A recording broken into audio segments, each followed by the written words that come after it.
नमस्कार, स्वदेश न्यूज देख रहे हैं आप। मैं हूं आपके साथ ऋषभ सोनी और लेकर आया हूं हमारा खास कार्यक्रम मध्यकाल। और मध्यकाल में आज हम बात करेंगे मध्य प्रदेश सरकार में चहुमुखी विकास के ग्रोथ इंजन मुख्यमंत्री डॉक्टर मोहन यादव के जन्मदिन की। मध्य प्रदेश के मुख्यमंत्री डॉक्टर मोहन यादव के नेतृत्व में राज्य के विकास का विजन विकसित मध्य प्रदेश 2047 पर आधारित है, जो प्रधानमंत्री नरेंद्र मोदी के विकसित भारत के विजन के अनुरूप है। इस विजन का मुख्य उद्देश्य मध्य प्रदेश को एक समृद्ध, आत्मनिर्भर और प्रगतिशील राज्य बनाना है। मुख्यमंत्री डॉक्टर मोहन यादव अपनी दूरदर्शी नीतियों, कृषि नवाचारों और औद्योगिक विकास के माध्यम से एक विजनरी नेता के रूप में उभर रहे हैं। उनके नेतृत्व में 2026 को किसान कल्याण वर्ष के रूप में समर्पित कर कृषि को सशक्त बनाया जा रहा है। वहीं ग्लोबल इन्वेस्टर समिट के माध्यम से रिकॉर्ड निवेश आकर्षित कर राज्य को औद्योगिक हब बनाया जा रहा है। मुख्यमंत्री डॉक्टर मोहन यादव का फोकस जन कल्याणकारी नीतियों के साथ ही गरीब, युवा, किसान और नारी शक्ति को सशक्त बनाने पर है। गरीब, महिलाएं और वंचित वर्ग सरकार की प्राथमिकता में है। मुख्यमंत्री डॉक्टर यादव की नीतियों में सामाजिक संस्कृति, पारंपरिक मूल्यों और आधुनिक विकास का संतुलन देखने को मिलता है। मुख्यमंत्री के नेतृत्व में मध्य प्रदेश ग्रोथ इंजन बनने की दिशा में आगे बढ़ रहा है, जहां विकास सिर्फ शहरों तक सीमित नहीं बल्कि गांव, गरीब तक पहुंचाने की कोशिश है। बुनियादी ढांचे से लेकर कृषि निवेश, रोजगार और जन कल्याण तक हर क्षेत्र में सरकार ने गति और परिणाम पर फोकस किया है। स्किल डेवलपमेंट, स्टार्टअप और सरकारी भर्तियों के माध्यम से युवाओं को रोजगार से जोड़ने की दिशा में कदम उठाए जा रहे हैं। शिक्षा, स्वास्थ्य और सामाजिक सुरक्षा योजनाओं के जरिए समावेशी विकास का मॉडल प्रस्तुत किया जा रहा है। ऐसे ही विजनरी और जननायक मुख्यमंत्री डॉक्टर मोहन यादव का आज जन्मदिन है। वो 61 साल के हो गए हैं। देश और प्रदेश से जनप्रतिनिधियों, सामाजिक संगठनों, कार्यकर्ताओं और आम नागरिकों ने उनके दीर्घायु और स्वस्थ जीवन की कामना की है। प्रधानमंत्री नरेंद्र मोदी, केंद्रीय गृह मंत्री अमित शाह, बीजेपी के राष्ट्रीय अध्यक्ष नितिन नवीन समेत कई राजनीतिक हस्तियों ने मुख्यमंत्री डॉक्टर मोहन यादव को उनके जन्मदिन की बधाई दी और कहा कि डॉक्टर मोहन यादव नेतृत्व में मध्य प्रदेश लगातार विकास के नए आयाम स्थापित कर रहा है। शुभकामना संदेश में उनके सरल स्वभाव, कर्मठ कार्यशैली और जनहित के प्रति समर्पण की विशेष सराहना की गई है। प्रधानमंत्री नरेंद्र मोदी ने सोशल मीडिया पर पोस्ट कर मुख्यमंत्री डॉक्टर मोहन यादव को जन्मदिन पर शुभकामनाएं दी और कहा वो मध्य प्रदेश के सर्वांगीण विकास को आगे बढ़ाने वाली कई महत्वपूर्ण पहलों में अग्रणी हैं। केंद्रीय गृह मंत्री अमित शाह ने लिखा कि आपके नेतृत्व में प्रदेश विकास और जन कल्याण के नए आयाम छू रहा है। मुख्यमंत्री डॉक्टर यादव ने सीएम हाउस में आज जन्मदिन के मौके पर हर रोज की तरह पहले गाय को ग्रास खिलाया, फिर दिव्यांग बच्चों को मुख्यमंत्री निवास आमंत्रित कर अभिवादन किया और उन्हें उपहार भी दिए। मुख्यमंत्री निवास पर महिला मोर्चा की कार्यकर्ताओं ने बहनों की पाती भैया के नाम अभिव्यक्ति कार्यक्रम का आयोजन कर मुख्यमंत्री डॉक्टर यादव को उनके जन्मदिन की बधाई और शुभकामनाएं दी। मोर्चा की महिलाओं ने कई प्रकार की गिफ्ट देकर मुख्यमंत्री का अभिवादन और सम्मान किया।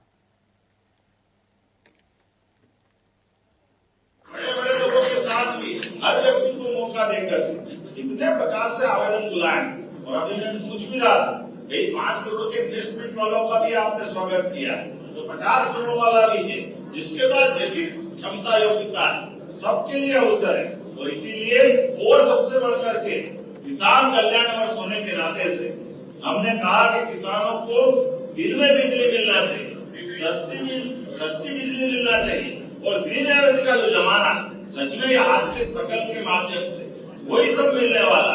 अब जरूरत नहीं कोयला जलाओ और बिजली बनाओ, आई के लिए कोयला जलाओ, भाई भगवान का आशीर्वाद है, ये सूर्य से सब चलती है। ऐसे में हमारे माध्यम से ये जो नई योजना बनी, मैं उम्मीद करूंगा वो साथ में राज्य को लाभ कितना है। इस 4000 मेगावाट के बलबूते पर 1200 करोड़ रुपया साल का मध्य प्रदेश को बचेगा। इससे अच्छा सौभाग्य की क्या बात है। ये जन्मदिन सच में बन रहा है, हमारे राज्य को लाभ मिले, किसानों को दिन में बिजली मिले, हमारे राज्य के लोगों को भी अपने व्यापार व्यवसाय में कमाने का रास्ता मिले और ग्रीन एनर्जी का जो कंसेप्ट है उसकी पूर्ति भी हो, लाइन लॉस भी बचे। लंबी लाइन क्यों लगाओ, जहाँ जरूरत है वही पॉइंट हो। वाकई ये बहुत अच्छा मॉडल है। जब अपने इस नक्षत्र मंडल की तरफ देखते हैं और ऐसे में जब सूर्य के माध्यम से ऊर्जा के लिए इस बात की आवश्यकता पड़ती कि केवल हमारे बिजली की परंपरागत पद्धति से क्यों बिजली दी जाए, ऐसे में जब किसान कल्याण वर्ष की घोषणा कर रहे हैं तो ये समान रूप से इतनी अच्छी योजना है। 4000 मेगावाट मतलब 8 लाख हमारे कृषि पंप जहां हम बिजली की उपलब्धता देंगे और विभाग की योजना भी इतनी अच्छी है। कहाँ अभी आप जो लाइन आ रही, मैं तो इस बात के लिए कई बार कई जगह आप सब भी इस बात को महसूस करते होंगे। ये सोलर एनर्जी बन रही है राजस्थान के पास बाड़मेर में, वहां से बड़ी लाइन आ रही है। वो लाइन आते आते लाइन लॉस भी होता है, कई जगह वो जो टावर खड़े होते हैं तो किसानों को कठिनाई भी होती है। ये कितना अच्छा काम है, जहाँ बीमार वहाँ दवाई, जहाँ बिजली वहाँ डिस्काउंट का फाइन। ये आराम के हम उठिए राम ने तो क्या है अपने लिए, और उससे बढ़कर बात कि यहाँ किसानों के लिए भी दिन में बिजली देंगे और इसमें भी सहयोग के साथ रतलाम, ग्वालियर, विदिशा, भोपाल सबको जोड़ करके सरकार की व्यवस्था में मुझे इस बात की प्रसन्नता है। नौकरणी विभाग हमारे सारे विभागों के साथ ये ऐसा मंत्रालय है जो एक पैसा नहीं लेता और मदद करता है। जोरदार अभिनंदन करो नौकरणी ऊर्जा के लिए।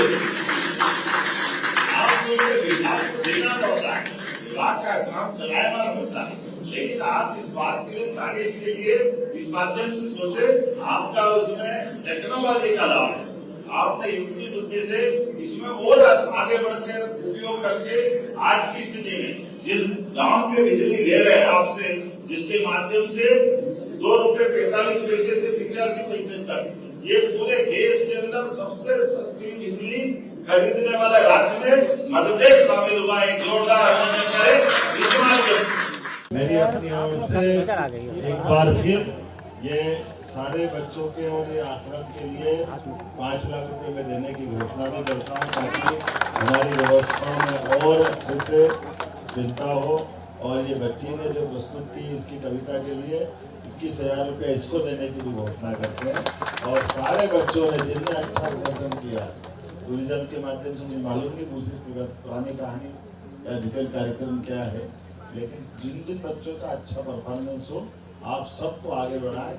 मैं मध्य सरकार की ओर से आप सबका स्वागत करता हूं। और मध्य टूरिज्म कॉर्पोरेशन द्वारा ये जो कैफेटेरिया बनाया, सच में यहाँ आने जाने के लिए प्रकृति की सुरम में इतनी अच्छी छाया में ये इतना अच्छा कैफेटेरिया भोपाल की एक बड़ी जरूरत की पूर्ति करेगा।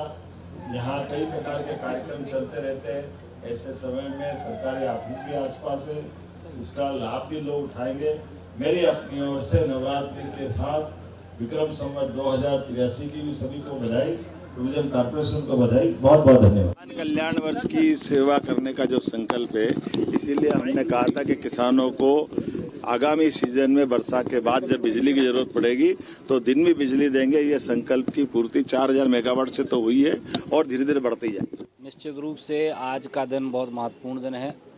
हमारे यशस्वी मुख्यमंत्री ने सुबह भी दिव्यांग बच्चों के साथ जन्मदिन मनाया और यहाँ पर भी कैफेटेरिया की आज उनके जन्मदिन के अवसर पर कैफेटेरिया की पर्यटन विभाग के द्वारा शुरुआत हुई है और इसमें भी बच्चे शामिल हुए हैं। तो ये माननीय मुख्यमंत्री जी का जन्मदिन बड़े ही सादगीपूर्ण रूप से और हमारे ऐसे बच्चों के बीच वो मना रहे हैं जो वास्तव में जिनके साथ मनाया जाना चाहिए। तो मुझे लगता है कि माननीय मुख्यमंत्री जी का ये जो नवाचार है अपने आप में ये दर्शाता है कि माननीय मुख्यमंत्री जी को सभी वर्गों की कितनी चिंता है और वो सभी वर्गों को बच्चों को साथ में लेकर चलते हैं।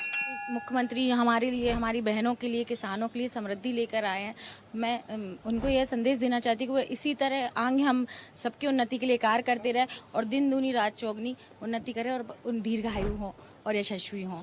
आज हम लोगों ने इसी रूप में इस कार्यक्रम को मनाया है। हमारा आज का मेन कार्यक्रम का स्लोगन ही था सुशासन को शक्ति का आशीर्वाद।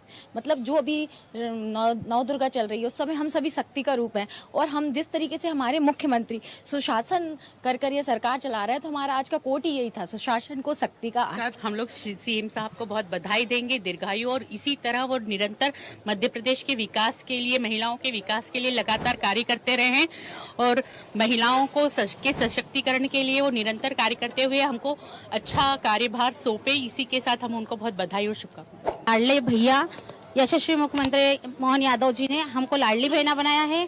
दूसरा ये है कि उन्होंने हमको आधी आबादी दी है और सशक्त बनाने के लिए कई योजनाएं दी हैं। और आज भी हम माता रानी से कहते हैं, जो नवरात्रा चल रही है और हमारे हाथ पे आप देख सकते हो, शक्ति ने उनको आशीर्वाद दिया है और वो यशस्वी होंगे और हमारा जो ये मध्य प्रदेश है बहुत आगे बढ़ेगा। और हम बहनों की जो भी उन्होंने हमको शक्ति प्रदान की है, वो शक्ति का हमने भरपूर उनको आज आशीर्वाद दिया है।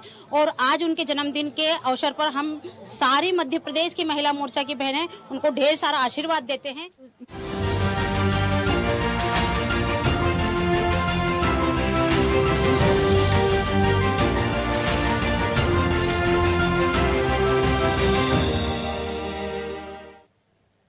तो आज मुख्यमंत्री डॉक्टर मोहन यादव का 61वां जन्मदिन है और इसीलिए उन्हें बधाई देने वालों का तांता लगा हुआ है। प्रधानमंत्री नरेंद्र मोदी, केंद्रीय गृह मंत्री अमित शाह, रक्षा मंत्री राजनाथ सिंह, उत्तर प्रदेश के मुख्यमंत्री योगी आदित्यनाथ, तमाम लोगों ने एक्स पर पोस्ट के जरिए उन्हें बधाई दी है, शुभकामनाएं दी हैं। आज हम बात करेंगे चहुमुखी विकास के ग्रोथ इंजन मुख्यमंत्री डॉक्टर मोहन यादव की। हमारे साथ परिचर्चा के लिए कुछ मेहमान जुड़ रहे हैं। वरिष्ठ पत्रकार रमेश शर्मा हमारे साथ हैं। रमेश जी, बहुत स्वागत आपका। और एक और वरिष्ठ पत्रकार प्रकाश त्रिवेदी हमारे साथ थोड़ी देर में जुड़ेंगे। प्रकाश जी, आपका भी मैं स्वागत करता हूं और चर्चा की शुरुआत रमेश जी मैं आपसे ही करूंगा।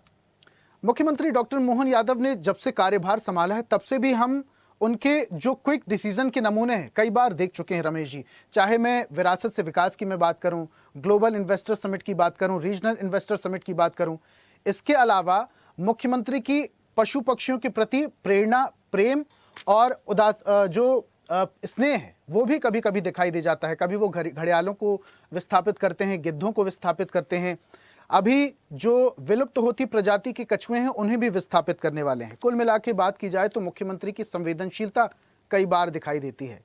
तो मुख्यमंत्री डॉक्टर मोहन यादव के कार्यकाल को कैसे देखते हैं आप? देखिए, स्वाभाविक रूप से, निश्चित रूप से ये जो 2-2.5 वर्ष का कार्यकाल है उनके नेतृत्व में मध्य प्रदेश में, इसमें कई नवाचार हुए हैं। ये नवाचार अगर आप देखें तो संस्कृति को बचाने के लिए भी हुए हैं, मध्य प्रदेश को बहुत ऊंचाई पर ले जाने के लिए भी हुए हैं, कृषि के लिए भी हुए हैं और उद्योग के लिए भी हुए हैं। और सबसे बड़ी बात जो उनके कार्यकाल में देखने को मिली है, कृषि उद्योग को लेकर के तो नीतियां लगभग हर सरकार ने बनाई है, कांग्रेस ने भी बनाई है, भाजपा ने भी बनाई है। लेकिन जो विरासत को सहेजने का जो काम उन्होंने लिया है, कहीं ना कहीं हमको हमारी जड़ों से परिचित कराने का, हमारी परंपराओं से परिचित कराने का, कि जिसका सबसे बड़ा उदाहरण उन्होंने जो विक्रमोत्सव शुरू किया और वैदिक घड़ी की जो स्थापना की है, आप कल्पना कर सकते हैं कि 2083 वर्ष पहले पूरे संसार में केवल भारत और मध्य प्रदेश और विक्रम संवत ऐसा है जो 365 दिन के आधार पर चलता है। और उसमें जो काल गणना जो आती है सूर्योदय की, चंद्रोदय की, और सबसे बड़ी बात जो आती है ग्रहण की, आज विज्ञान ने वहीं तक पहुंचा है। मोहन यादव जी ने इस बात को पुनर्जीवित किया और पूरे संसार को बताने के लिए उन्होंने ये काम किया।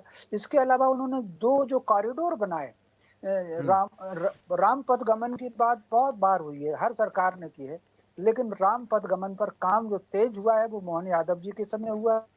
फिर कृष्ण पाथ है उन्होंने बनाया। ये जो परंपराओं को सहेजने का काम किया वो बहुत अद्भुत काम है। दूसरा एक काम जो मुझे उनका और ज्यादा अच्छा लगा है वो नदी जोड़ो परियोजना। नदी जोड़ो परियोजना 20-25 साल पुरानी है। अटल जी के समय इसकी कल्पना हुई थी, मध्य प्रदेश में आई थी, हर साल आती थी, लेकिन उसमें काम तेज नहीं हुआ। मोहन यादव जी के समय वो जो 4 बड़े काम जो है उसमें बजट अलाट हुआ और नदी जोड़ने का काम हुआ। इस समय पूरा भारत तो छोड़ दीजिए, पूरा विश्व पानी की समस्या से कहीं ना कहीं जूझ रहा है। ऐसी स्थिति में नदियों को जोड़ना और उनके कैचमेंट एरिया को सुरक्षित रखना, ये मैं समझता हूँ उनका बहुत दूरदर्शी कदम है। 2 और उनके जो निर्णय मुझे बहुत अच्छे लगते हैं। एक, उन्होंने कहा कि एक बगिया माँ के नाम। उन्होंने महिलाओं को कहा कि सब लोग एक बगिया लगाएं और उसके लिए अलग अलग उसकी कैटेगरी है, उसमें 70% तक अनुदान है, तो एक बगिया लगे। तो बगिया लगने से ये बहुआयामी योजना है। हर किसान के खेत में, जिसका 20 बीघे का खेत, 25 बीघे का खेत होगा, उसमें 2-1 बीघा जमीन ऐसी होती है जिसमें फसल नहीं आती है, पानी रुकता है। उसको अगर वो घेर करके बगिया लगाएगा तो स्वाभाविक रूप से जमीन का उपयोग होगा, इससे पर्यावरण सुधरेगा और कहीं ना कहीं जो फल होंगे उसकी स्थानीय जरूरत पूरी होगी। किसान को और महिलाओं को इसको अतिरिक्त आमदनी होगी। दूसरी, उन्होंने जो गौ पालन की योजना शुरू की है महिलाओं के लिए भी, उसमें बहुत अनुदान की है। मैं समझता हूँ इससे जो साइड बिजनेस शुरू होंगे गांव के। और एक और उन्होंने जो नवाचार किया है, वो जो स्थानीय स्तर पर, क्षेत्रीय स्तर पर इंडस्ट्री मीट की है, इससे दो फायदे होंगे। ये ठीक है कि बड़ा यूनिट तो कोई बाहर वाला आकर के लगाएगा, लेकिन बड़े यूनिट से लगे हुए जो छोटे यूनिट स्थानीय युवकों को मिलेंगे, ऊपर जो साइड रोजगार मिलेगा, कोई होटल खोल लेगा, कोई कुछ और काम कर लेगा, लघु तो उद्योग। वो जो साइड बिजनेस मिलेगा, मैं समझता हूँ ये नवाचार भी उनका बहुत अच्छा है और ये आगे बढ़ करके इसमें काम होगा। जी अच्छा रमेश जी, अक्सर देखा गया है कि मुख्यमंत्री डॉक्टर मोहन यादव मध्य प्रदेश में निवेश किस तरीके से आए, इसको लेकर काफी ज्यादा सजग रहते हैं। कभी वो व्यापारियों से मिलते हैं, पंजाब की मैं बात करूं, गुजरात, बेंगलोर, तमाम जगह ऐसी जगह जाते हैं, उद्योगपतियों से बात करते हैं और पूरी कोशिश करते हैं कि मध्य प्रदेश में निवेश आए। कोशिश ये भी रहती है कि मध्य प्रदेश में वैसे तो बेरोजगारी दर इतनी ज्यादा नहीं है, लेकिन जो भी थोड़ी बहुत है उसको रोजगारी दर में कैसे बदला जाए। मध्य प्रदेश एक ऐसा स्टेट बने जो न सिर्फ रोजगार सृजन करे, बल्कि दूसरे प्रदेश के जो बेरोजगार युवा हैं उन्हें भी रोजगार दे। इसको लेकर भी सरकार और मुख्यमंत्री लगातार प्रयास करते हैं। उनके निवेश के इस प्रयास को कैसे देखते हैं आप? देखिए, निश्चित रूप से उनके निवेश के प्रयासों में भी नवाचार है। जैसा कि आपने भी कहा, न केवल दिल्ली में उन्होंने इन्वेस्टर्स मीट की, अलग अलग राज्यों में भी गए हैं, वो बंगाल में भी गए हैं, आंध्र में भी गए हैं, विदेश भी गए हैं, उन्होंने विदेशों में भी जाकर के वो केरल भी गए हैं। तो स्वाभाविक रूप से कई ऐसे राज्यों में भी गए हैं, ऐसे देशों में भी गए हैं जो कहीं ना कहीं राजनीतिक दृष्टि से भले मेल ना खाए, लेकिन वो निवेशकों को आमंत्रित करने के लिए गए हैं। तो स्वाभाविक रूप से ये उनका एक अच्छा है। और इस दिशा में अगर आप देखें तो वो जो मुख्यमंत्री मित्र पार्क बन रहा है धार में, इसकी दो विशेषताएं हैं इस पार्क की। पहली बात तो यह है कि इस तरह के पार्क देश भर में 7 बनना, और जो पीएम का पहला पार्क है उसका जो भूमि पूजन हुआ है वो मध्य प्रदेश में हुआ है। तो कहीं ना कहीं भारत सरकार के मन में भी मध्य प्रदेश के प्रति जो साख है, इसलिए पहला पार्क हमारे यहाँ सैंक्शन किया। और ये जो पार्क है ये कहीं ना कहीं कपास पर आधारित है। तो इसमें कपास बिनौले से कैसे कपास को अलग करना, कैसे उसको फैब्रिक बनाना, कैसे आधुनिक कपड़ों को बनाना, एक कंप्लीट कहने कपास की खेती से लेकर के आधुनिकतम उसको फैब्रिक बनाने तक वो सारा का सारा वहां पर काम होगा। और एक और इसमें सबसे बड़ी विशेषता उसमें यह है कि ये जो हमारा मालवा क्षेत्र है, मालवा क्षेत्र कपास उत्पादन के लिए सैकड़ों सालों से जाना जाता है। देवी अहिल्याबाई के समय भी कपास की खेती होती थी, और जो ढाका की मलमल पूरे विश्व में प्रसिद्ध थी, उसमें कपास मालवा से जाता था। लेकिन समय के साथ वो कपास की खेती हमारे यहाँ उपेक्षित हुई, और जब लौट करके मोहन यादव जी ने उसको दोबारा शुरू किया, उसका एक कारण ये भी मुझे जो लग रहा है, 1 मिनट और आपसे समय लूंगा उसका, क्योंकि वो मालवा की मिट्टी में ही उनका जन्म हुआ है। और जो उनका जीवन शैली अगर आप देखेंगे, छात्र जीवन में विद्यार्थी परिषद में भी रहे हैं, संघ के प्रचारक भी रहे हैं जी। और आप अगर देखेंगे जब उनको पर्यटन निगम का चार्ज मिला था, उस समय ये निर्णय ले लिया था मध्य प्रदेश सरकार ने कि पर्यटन के होटल सारे बंद कर दिए जाएं। तो जब वो पर्यटन निगम के चेयरमैन बने तब उन्होंने वहां भी नवाचार किए, वो सारे के सारे होटल फिर से नए सिरे से चल रहे हैं। तो विद्यार्थी जीवन में भी, छात्र जीवन में भी, वो जहां भी रहे हैं उन्होंने नवाचार किया है। तो एक और ये नवाचार के प्रयास देखते हैं। रमेश जी समय थोड़ा सा मेरे पास कम है, प्रकाश जी भी हमारे साथ जुड़ चुके हैं, जरा उनसे भी बातचीत कर लेते हैं। प्रकाश जी सुन पा रहे हैं? बिल्कुल बताइए। प्रकाश जी, आज मुख्यमंत्री डॉक्टर मोहन यादव का 61वां जन्मदिन है, बधाइयों का तांता लगा हुआ है, लेकिन हम बात कर रहे हैं कि मुख्यमंत्री ने जो नवाचार का काम शुरू किया है, चाहे मैं विरासत से विकास की बात कर लूं, global investor, regional investor summit की बात कर लूं, इसके अलावा मुख्यमंत्री का फोकस सबसे ज्यादा गरीब, किसान, युवा, महिला, इन पर ज्यादा है। तो मुख्यमंत्री के कार्यकाल को कैसे देखते हैं आप, और सीएम को कैसे बधाई देंगे? देखिए, मुख्यमंत्री जी जो उज्जैन से ही है, मैं उनको हार्दिक बधाई देता हूँ, उनका अभिनंदन करता हूँ। आज उनका जन्मदिन है और उनकी कार्यप्रणाली हमने शुरू से देखी है। वो हम विद्यार्थी परिषद के समय से उनकी कार्यप्रणाली को देख रहे हैं। ठीक है, मैं ये समझना चाहूंगा आपसे कि मुख्यमंत्री का सबसे ज्यादा फोकस किसान, गरीब, युवा और महिलाओं पर है। महिलाओं को लेकर लगातार योजनाएं सरकार चला रही है, युवाओं को लेकर प्रोत्साहित कर रही है कि किस तरीके से रोजगार आए। किसानों को लेकर लगातार हम देख रहे हैं कि लगातार प्रोग्राम्स चलाए जा रहे हैं मुख्यमंत्री की तरफ से, किसानों को कोई समस्या ना हो, ये वर्ष कृषक कल्याण वर्ष के तौर पर मनाया जाए, इस पर सीएम का सबसे ज्यादा फोकस है। तो मध्य प्रदेश चहुमुखी विकास की तरफ आगे बढ़ रहा है, ये हम कह सकते हैं। देखिए, कुल मिलाकर के हाँ, मुझे अब याद आया, इसी सवाल पर मेरी चर्चा हो रही थी। उनके जो व्यक्तिगत जीवन की जो पृष्ठभूमि है, वो एक किसान, साधारण किसान परिवार से आते हैं। उन्होंने खेत में हल भी चलाया है, गाय उनके यहाँ पाली हुई है। तो कहीं ना कहीं किसानी की महत्ता और किसानी की समस्याओं को वो समझते हैं। तो मुख्यमंत्री बनने के बाद अगर उन्होंने कुछ नवाचार किए हैं तो कहीं ना कहीं किसानों के हित में किए हैं। भावांतर योजना जैसी वो लेकर के आए हैं, समर्थन मूल्य तो रहा है, भावांतर योजना वो लेकर के आए हैं। इसके अलावा मंडियों की उन्होंने संख्या बढ़ाई है। और फिर एक इसमें बहुत बारीक बात यह है कि उन्होंने जो पहला वर्ष है अपने कार्यकाल का, वो उद्योग वर्ष बनाया, और दूसरा वर्ष है उनके कार्यकाल का जो उन्होंने कृषि वर्ष बनाया। आप कल्पना कर सकते हैं, अगर कृषि का उत्पादन बढ़ता और इंडस्ट्री ना होती तो किसान क्या करता अपने उत्पादन का। तो सबसे पहले उन्होंने वातावरण बनाया, रीजनल तो छोड़ दिया, पहले बेस तैयार कर लिया, इन्वेस्टर से मीट की उद्योग डरे, तो फिर किसान वहां अपना माल बेच सके और उसके आधार पर उत्पादन शुरू हो। तो इस आधार पर फिर उन्होंने किसान वर्ष बनाया, दूसरा वर्ष बनाया। और इसी प्रकार महिलाओं को सशक्तिकरण का, हमारे यहाँ परिवार के केंद्र में महिला मानी गई है। तो महिला अगर सशक्त होगी तो परिवार सशक्त होगा, परिवार सशक्त होगा तो समाज सशक्त होगा, और समाज सशक्त होगा तो राष्ट्र सशक्त होगा। तो स्वाभाविक रूप से इन सारी चीजों पर, और ये सारे नवाचार उन्होंने छात्र जीवन में भी किए हैं, अपने व्यक्तिगत जीवन में भी किए हैं। कल्पना कर सकते हैं, एक बार वो हो गए 1.5-2 साल, वो आ रहे थे किसी तीर्थ यात्रा से, तो रास्ते से रुके और एक महिला चाय बना रही थी। तो उन्होंने न केवल खुद चाय बनाई, बल्कि वो चाय बनाकर के जितने ग्राहक बैठे थे वो पर्ची थी। मेरे ख्याल से चित्रकूट की घटना है ये। तो कुल मिलाकर के वो जमीन से जुड़े आदमी हैं और जमीन से जुड़े ही रहेंगे, और ऐसे व्यक्ति को मुख्यमंत्री मिला है तो स्वाभाविक रूप से मध्य प्रदेश ऊंचाई पर और उनके काम और उनके प्रयास जिस तरीके से हम देखते हैं उससे स्पष्ट हो जाता है कि कितने डाउन टू अर्थ हैं हमारे मुख्यमंत्री। बहुत शुक्रिया रमेश जी हमारे साथ जुड़ने के लिए। प्रकाश जी आपका भी बहुत शुक्रिया हमारे साथ जुड़ने के लिए। आज हम बात कर रहे थे चहुमुखी विकास के ग्रोथ इंजन मुख्यमंत्री डॉक्टर मोहन यादव के जन्मदिन पर आज हम परिचर्चा कर रहे थे। लगातार सरकार के प्रयास हम देखते हैं, चाहे किसानों की हम बात कर लें, गरीब, युवा, महिलाओं की बात कर लें, सब तरफ सरकार और मध्य प्रदेश के मुख्यमंत्री डॉक्टर मोहन यादव विकास के लिए प्रयासरत हैं। खास प्रोग्राम में फिलहाल इतना ही। देखते रहिए स्वदेश न्यूज, सबसे पहले देश। और ऐसी ही ताजा खबरों के लिए लाइक, फॉलो और यूट्यूब पर सब्सक्राइब कर बेल आइकन जरूर दबाइए, और हर अपडेट के लिए विजिट कीजिए स्वदेशलाइव.com।